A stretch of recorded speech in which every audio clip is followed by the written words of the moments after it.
Thank you, Mr. Chairman, and thank you to all those who have joined the committee here this afternoon and for sharing as you have.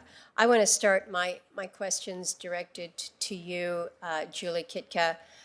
Julie, thank you for your leadership at AFN. You have a decades-long tenure there that, again, I've mentioned to the committee, you're no stranger to the committee here, but you're also no stranger to these issues. You have worked through so many issues of discrimination as they relate to Alaska Native peoples, and certainly when it comes to the voting rights issues, you have been engaged in this for many years, and I want to thank you for your efforts and then those of so many Alaska Native leaders that have worked hard to combat the disenfranchisement of Alaska Native votes. Your testimony is very very thorough and I think shares well that the concern that voting rights violations, unfortunately, are not a thing of the past, as you have outlined. There are some differences, I would suppose, on the need for when we're talking about federal voting rights legislation. There's some differences of opinion on whether or not one sees a role for the federal government in the administration of state elections. It's usually your states that set the rules, and the elections are run at the local level. But Julie, in your statement, and you've repeated it here today, it's really quite telling to know that more regions of Alaska are currently designated for federal observers under the Voting Rights Act than in the remainder of the United States. So it was an important thing to include as part of the record.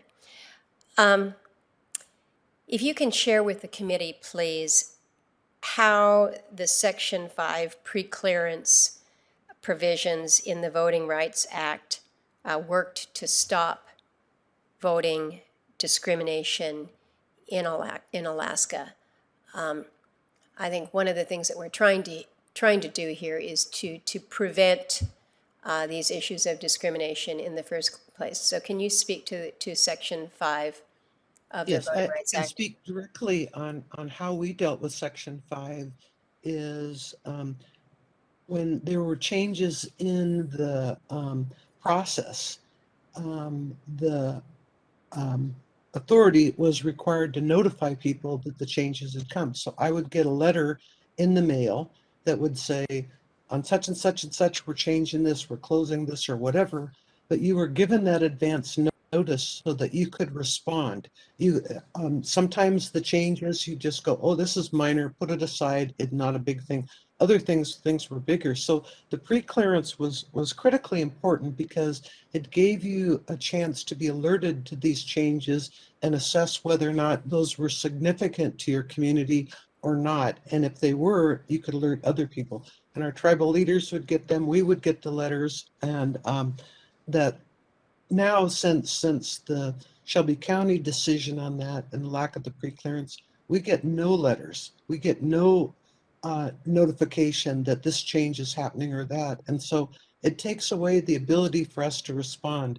We believe in voting rights and these issues, that there's mutual responsibilities. There's responsibilities for us as Native leaders to do our part, and there's responsibilities for government.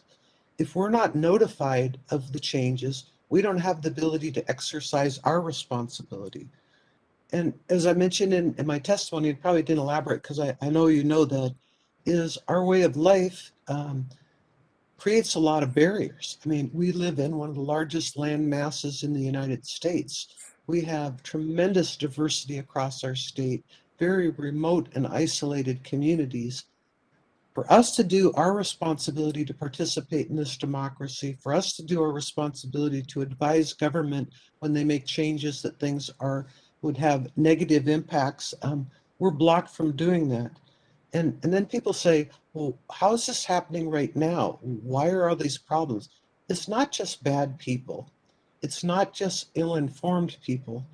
you're talking about peoples versus systems. You're talking about inertia that happens in these systems. You talk about perceived lack of funding where election officials say, we got to tighten our belts and make money stretch further on that. At the same time, they have money in an interest-bearing account that they could use to solve it.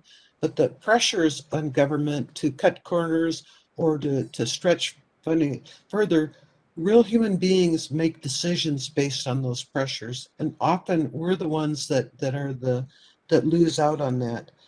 This emphasis on cost cutting, again, the inertia. Some of it is bureaucratic. Some of it is people that are just tired of this stuff and have lost the spark and enthusiasm of what they're doing in their job and how exciting it is to be on the cutting edge on voting and empowering your people. Um, and what we want to do is we want to exercise our responsibility. In order to exercise our responsibility on the pre-clearance, we need to be informed. So that's kind of a short answer, and I could fill that out in written comments on that. But that's a practical example.